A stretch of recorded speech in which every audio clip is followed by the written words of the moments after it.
du royaume de Dieu. Alléluia. Je prie que le Saint-Esprit vous donne, il fait quelque chose dans votre cœur. Si vous n'avez pas encore reçu une révélation de ça, souvent on parle de la sacrifice à faire pour être un disciple ou un sacrifice à être un ouvrier pour le Seigneur, le prix à payer, mais on ne parle pas assez. Le privilège, c'est d'être un co-ouvrier avec Jésus. D'être un co-ouvrier avec Jésus. Oui, il y a un prix à payer, oui, il y a des sacrifices, mais le privilège d'être un co-ouvrier avec Jésus est énorme. C'est quel privilège de pouvoir être un co-ouvrier avec Jésus.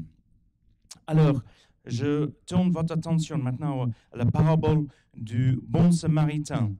Et nous allons lire ensemble juste les premiers versets, à partir de verset 25 du chapitre 10. Un enseignant de la loi se leva et posa une question à Jésus pour lui tendre un piège. « Maître, lui dit-il, que dois-je faire pour obtenir la vie éternelle ?» Jésus lui répondit, « Qu'est-ce qu'est-il écrit dans notre loi? Comment la comprends-tu » Il lui répondit, « Tu aimeras le Seigneur ton Dieu de tout ton cœur, de toute ton âme, de toute ton énergie ou ta force et de toute ta pensée, et ton prochain comme toi-même. » Il citait, cet expert de la loi, il citait Deutéronome chapitre 6, verset 5 et Lévitique 19, verset 18. Jésus dit, « Tu as bien répondu, lui dit Jésus, fais cela et tu auras la vie. » Mais l'enseignant de la loi, voulant se donner raison, reprit, « Oui, mais qui donc est mon prochain ?» En réponse, Jésus lui dit, « Il y avait un homme qui descendait de Jérusalem à Jéricho. » Et on fait une petite pause. J'appuie sur le bouton. Pause. Jusqu'à là pour l'instant. On a donc cet enseignant de la loi, un spécialiste de la loi. Certaines traductions parlent d'avocat de la loi et Jésus.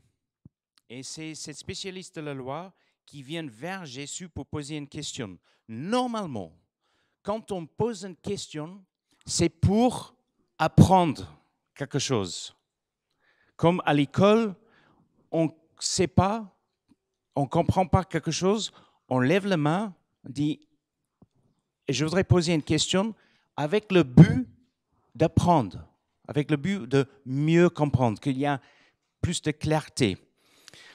Mais là, la motivation de ce spécialiste de la loi, ce n'est pas pour apprendre, c'est pour tester la connaissance de Jésus et pour le piéger. Alors, cet spécialiste de la loi est probablement certain et confiant dans sa connaissance parce qu'il pense certainement qu'il connaît mieux la loi que Jésus.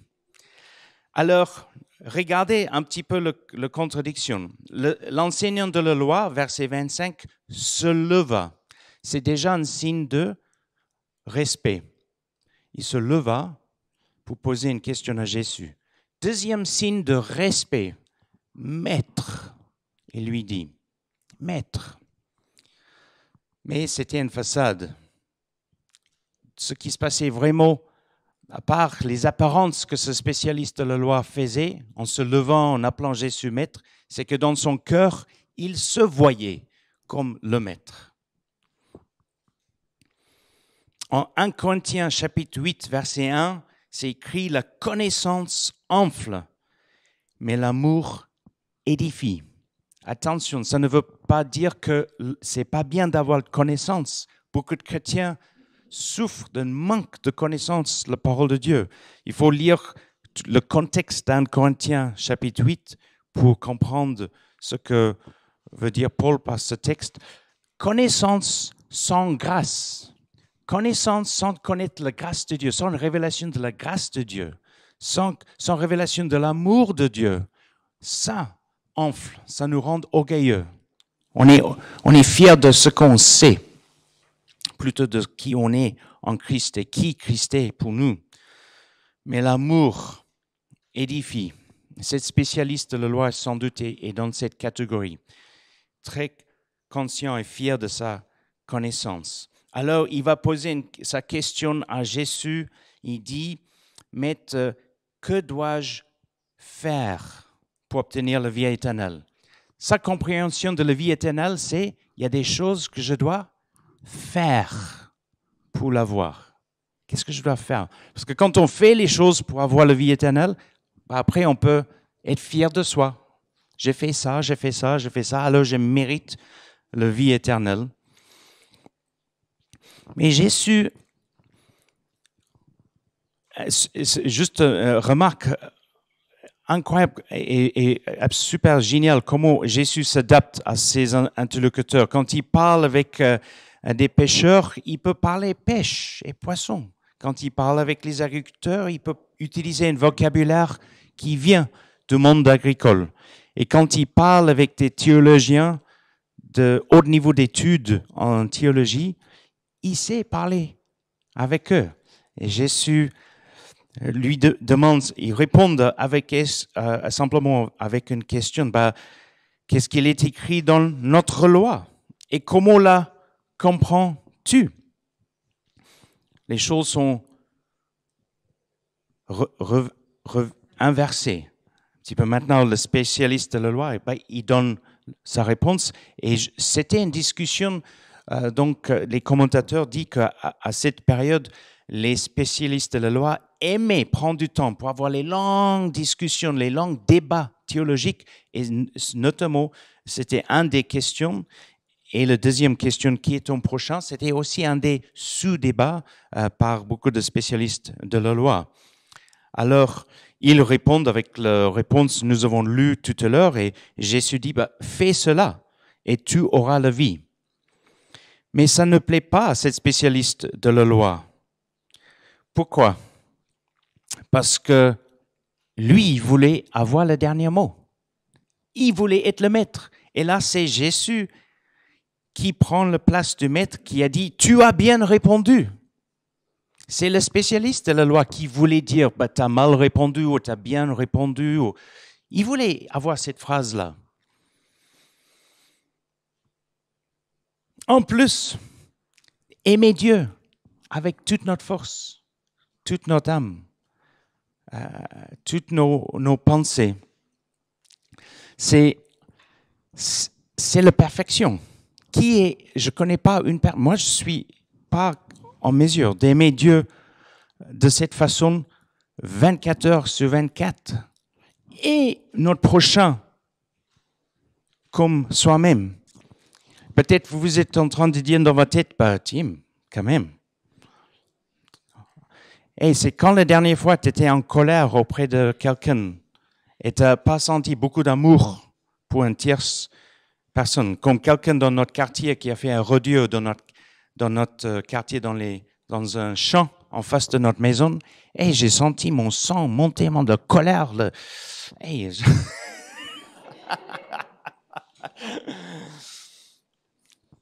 Comme mon père disait, mon parti irlandais, mon sang irlandais, mais c'est une excuse. Je pense, on est issu de Adam et la chute. Enfin bon, bref, c'est la perfection. Et qui est capable de cette perfection? Personne. Nous obtenons la perfection en Christ quand on est purifié par le sang de Jésus. C'est le sang de Jésus qui nous purifie. Et on devient acceptable dans les yeux de Dieu, on est couvert par Christ et donc on peut rentrer, nous les êtres, loin d'être parfaits, pas du tout parfaits. C'est comme le pasteur qui faisait la blague, vous avez entendu, si vous trouvez une église parfaite, il ne faut surtout pas devenir membre parce que votre présence va le rendre imparfait.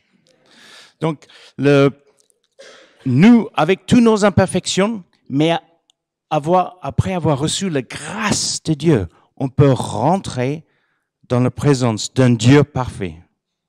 Parce qu'il nous voit couverts par le sang de son Fils. C'est remarquable.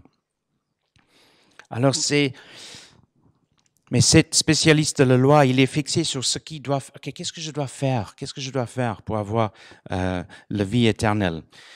Et comme il n'a pas eu le dernier mot, maintenant il va poser sa deuxième question. La première question, l'accent c'était le faire. Qu'est-ce que je dois faire? Et là, l'accent c'est le qui. Qui est mon prochain?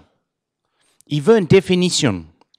À cette période, les spécialistes de la loi avaient une pensée, il y avait une pensée, un courant de pensée qui disait « c'est ta famille proche ».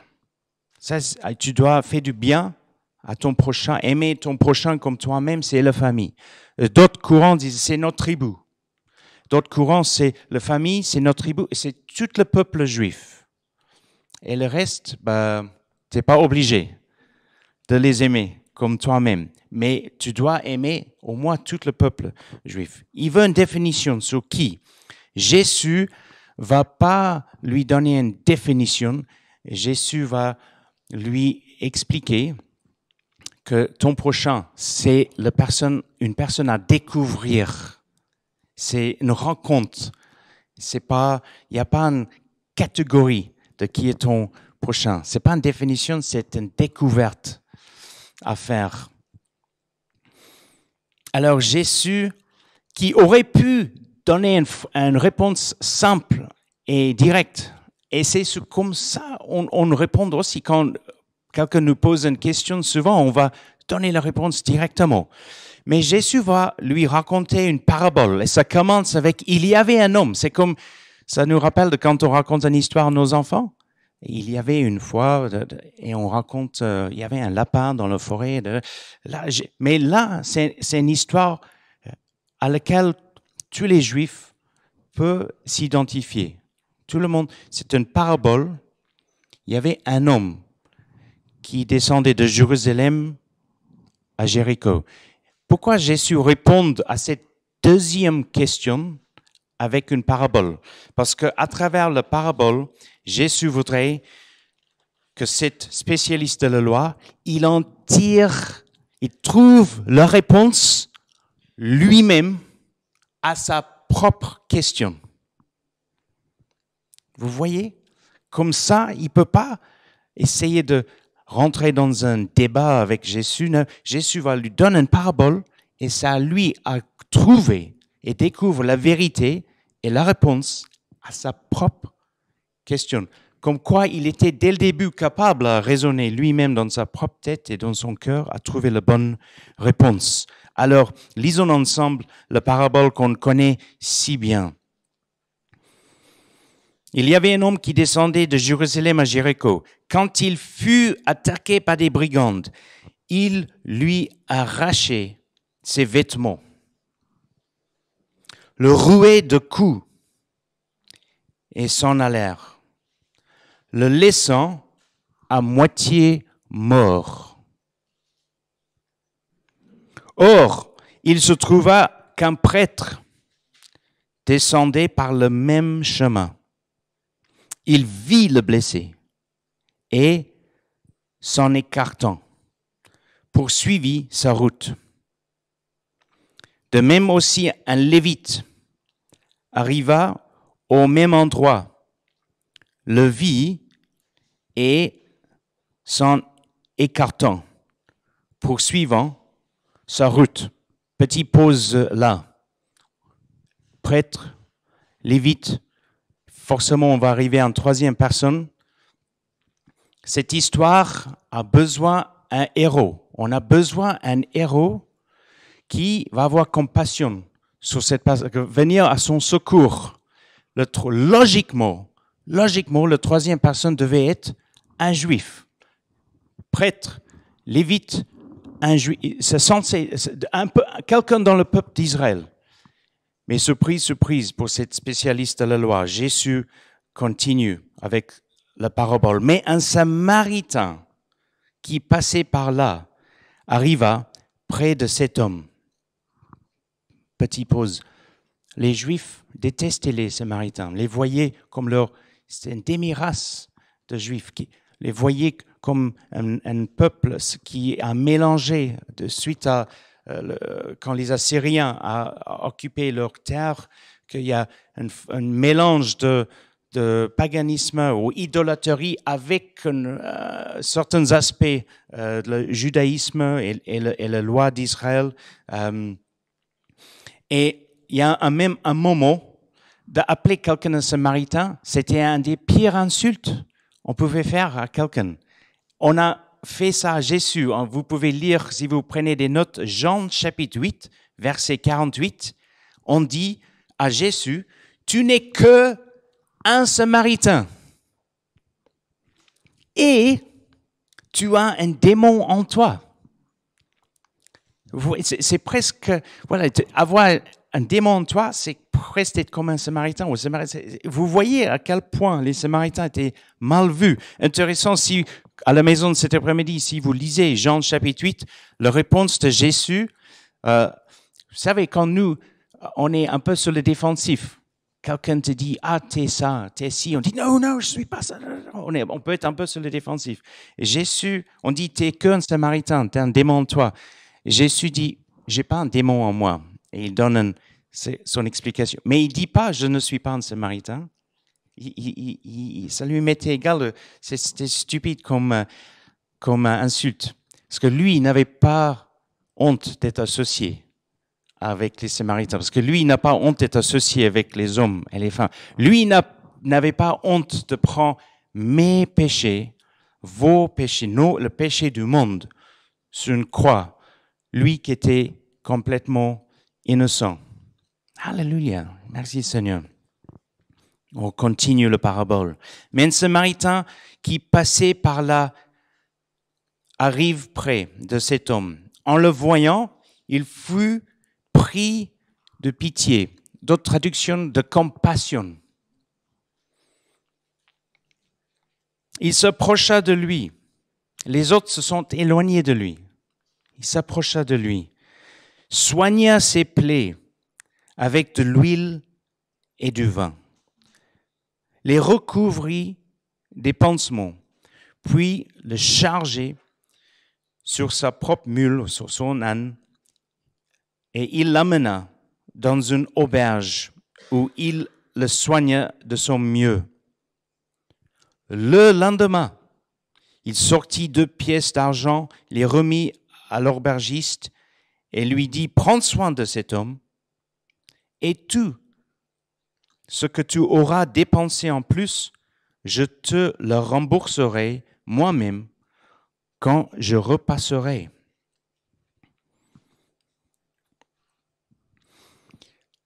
Ça devait être un choc pour le spécialiste de la loi que le héros de cette histoire, celui qui a eu compassion pour l'homme qui avait été attaqué, était, dans la parabole de Jésus, un Samaritain. Alors, l'échange entre le spécialiste de la loi et Jésus continue.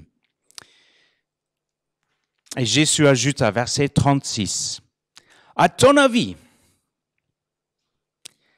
quel des 3 s'est montré le prochain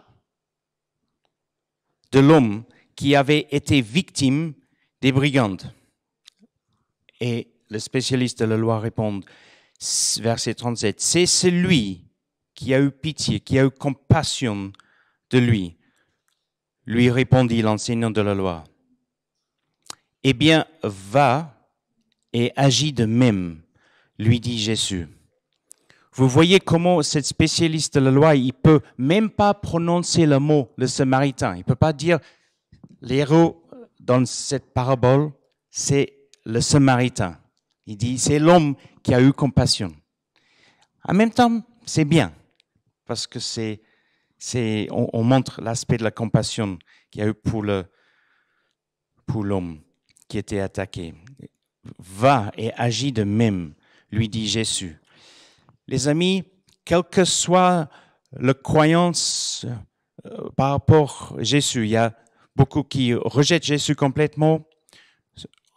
comme fils de Dieu, ou ceux qui le voient comme peut-être il est Dieu, peut-être pas Dieu, un peu agnostique, ceux qui intellectuellement disent oui, je pense que Jésus est fils de Dieu, mort sur la croix, ressuscité, mais pas plus. Je ne m'engage pas en tant que disciple. Et d'autres qui disent oui, comme c'est notre cas, nous voulons suivre Jésus.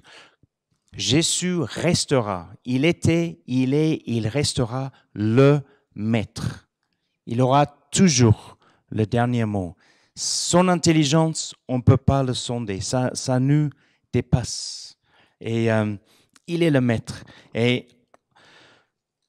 c'est un point que je voudrais vous laisser ce matin, qui reste maître de notre vie. On dit, Seigneur, que ta sagesse soit ma sagesse. Je veux comprendre ta façon de voir le monde et agir ainsi.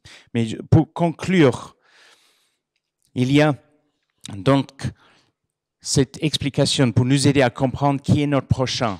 Et c'est pour cela que les chrétiens, là où sont les chrétiens, nous sommes appelés à aimer notre prochain et sans critères. Il n'y a pas de définition qui est mon prochain. C'est la personne que je vais découvrir. Il croit en Dieu, il ne croit pas en Dieu, il n'aime pas Dieu, il m'aime, il n'aime pas. C'est tout ça est secondaire. Mon prochain est la personne que je vais découvrir sur le chemin de la vie.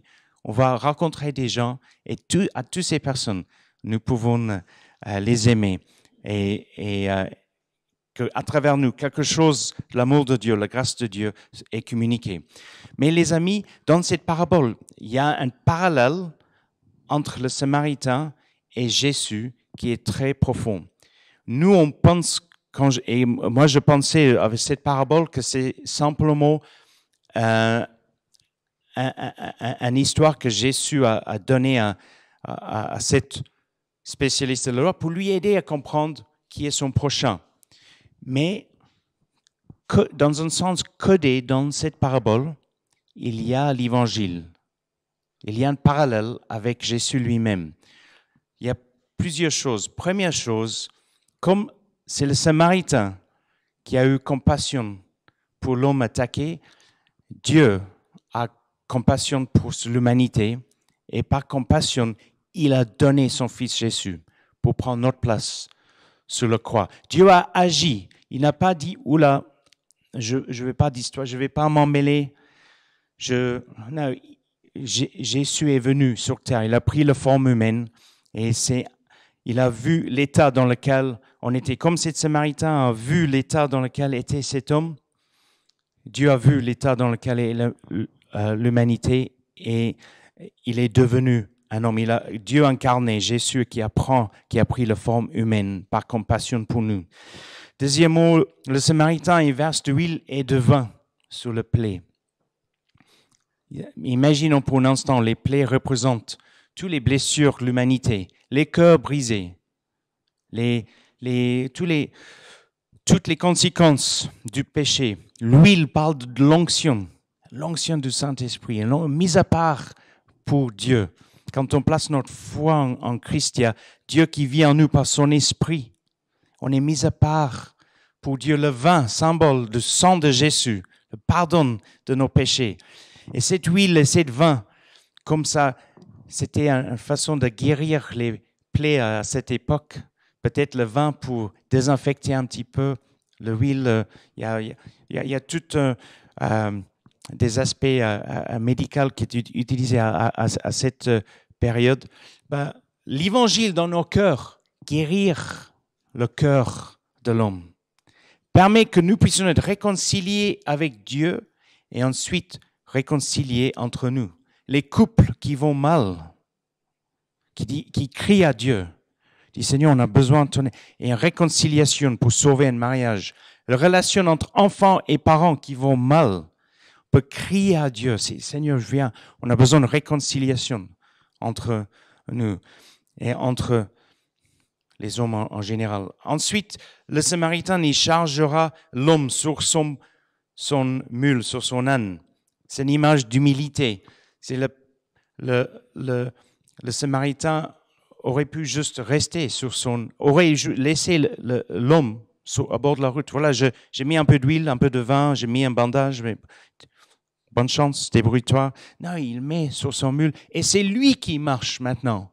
C'est lui qui descend de son animal pour marcher. C'est Jésus qui a pris la place d'humilité pour nous sauver. Après, il va à l'auberge et il paye les frais pour cet homme.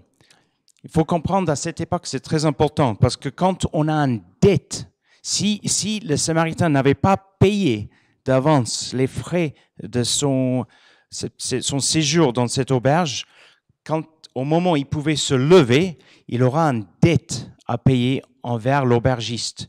Et dans la Bible, une dette financière est une image du péché. C'est un symbole pour nos péchés.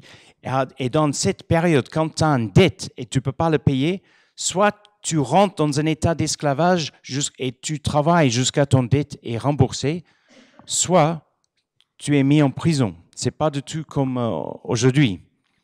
Alors, le Samaritain paye.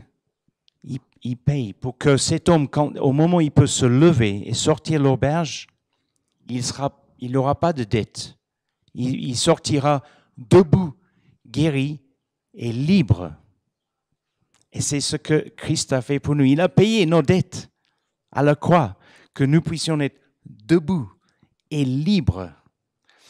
Et dernièrement, le Samaritain dit à l'aubergiste, quand je passerai, je te rembourse ce que je te dois. Si tu as des frais supplémentaires, ne t'inquiète pas, ne lui mette pas en esclavage. Quand je passerai, je te rembourserai. Jésus reviendra. Alléluia.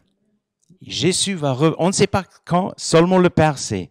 Jésus reviendra. Et il a des récompenses pour ses enfants qui étaient fidèles, mais il y a aussi un jugement pour ceux qu'il a rejetés. Alors cette parabole, oui, ça nous aide à comprendre et découvrir qui est notre prochain. Notre prochain est celui qu'on va découvrir. Et on peut, à travers nous, Dieu peut, son amour peut s'exprimer.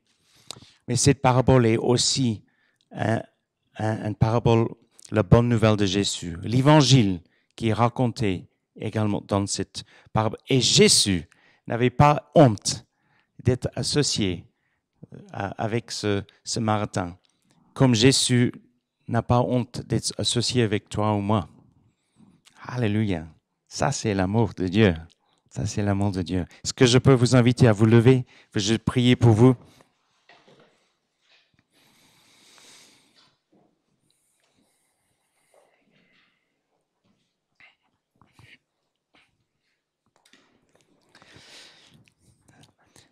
Seigneur, c'est juste une joie de lire ta parole. C'est une joie pour nous de découvrir tes enseignements. Tu es pour nous l'exemple ultime. Merci pour, à travers Luc 10, on est rappelé que tu nous appelles pas seulement à être tes disciples, mais que tu nous envoies dans ce monde. On est apostolique, Seigneur, et tu nous envoies pas juste comme ça, tu nous donnes ta puissance, tu nous donnes l'autorité pour accomplir la mission que tu nous as donnée. Oui, Seigneur, aide-nous de se rappeler de le privilège d'être les co-ouvriers avec toi. Merci pour ce privilège. La moisson est grande. Les ouvriers, il y a peu.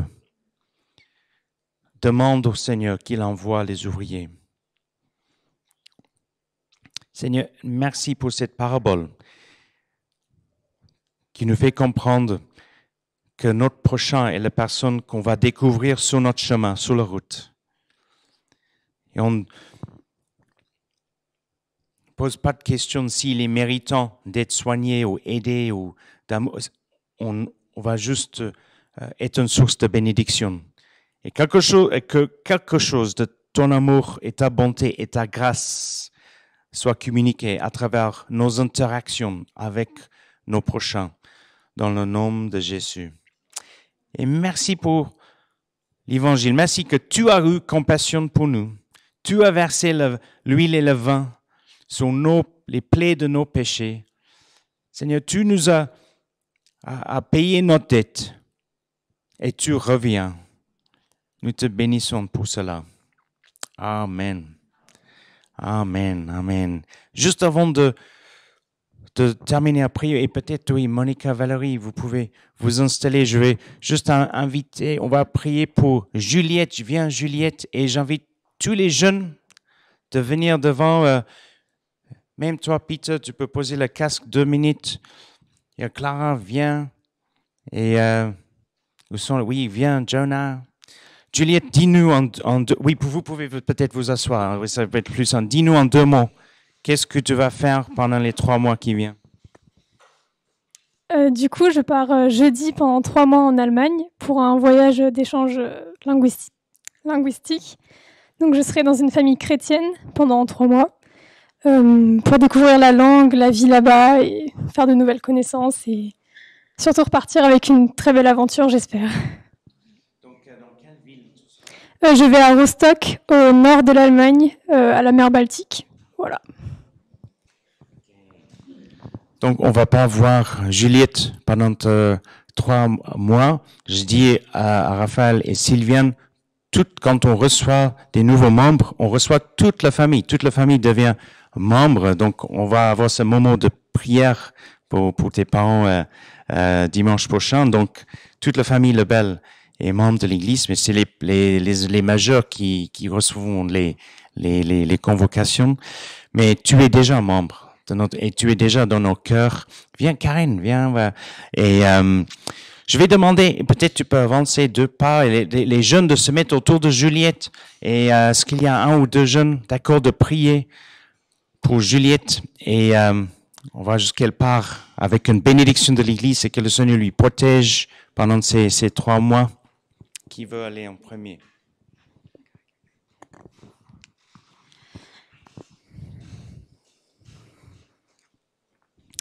Seigneur, je te remercie pour cette opportunité que Juliette puisse avoir d'aller en Allemagne et de se trouver, d'être accueillie par une famille chrétienne. Et je te prie qu'elle puisse se sentir à l'aise là-bas et qu'elle puisse être une lumière, en tout cas pour les personnes qu'elle va rencontrer. Amen.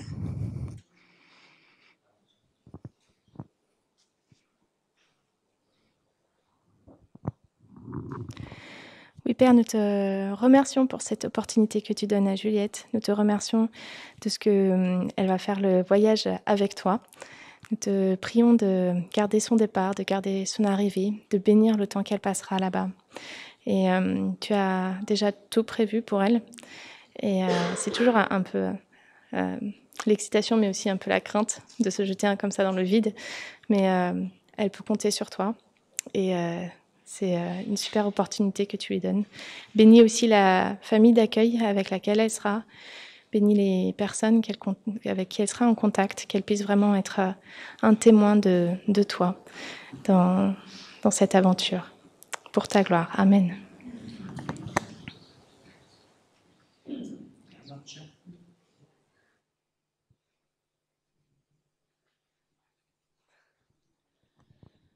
Juliette, je crois que tu seras une source de bénédiction pour ta famille d'accueil et une source de bénédiction pour les camarades de classe dans lesquels tu seras et que Jésus juste rayonne de toi là-bas et on te verra dans 3 mois et que Dieu te protège et il prend bien soin de toi et tu gardes tes yeux fixés sur lui. Amen. Ok, à bientôt.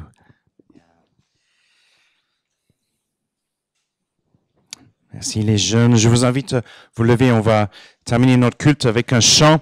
À la fin du chant, il y a le panier pour le dîme, les offrandes.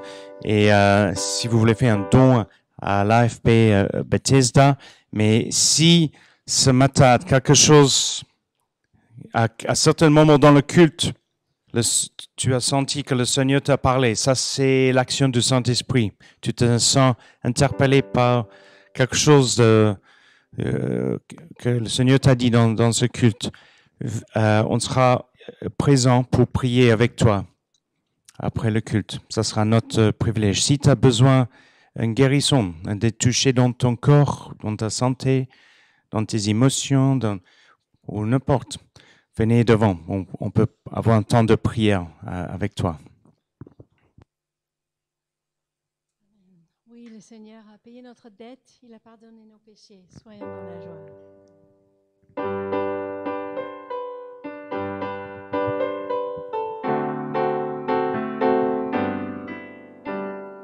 Ma joie est immense, car j'ai l'assurance que mes péchés sont pardonnés. Car Jésus qui m'aime a brisé mes chaînes, mon cœur est transformé. Il m'a donné sa présence, sa paix, sa puissance. N'est-il pas merveilleux? Ma joie est immense, tous les jours je chante, Jésus me rend heureux. Ma joie est immense, car j'ai l'assurance que mes péchés sont pardonnés. Car Jésus qui m'aime a brisé mes chaînes, mon cœur est transformé. Il m'a donné sa présence, sa paix, sa puissance. N'est-il pas merveilleux? Ma joie est immense, tous les jours je chante, Jésus me rend heureux. Me rend heureux. Jésus me rend heureux.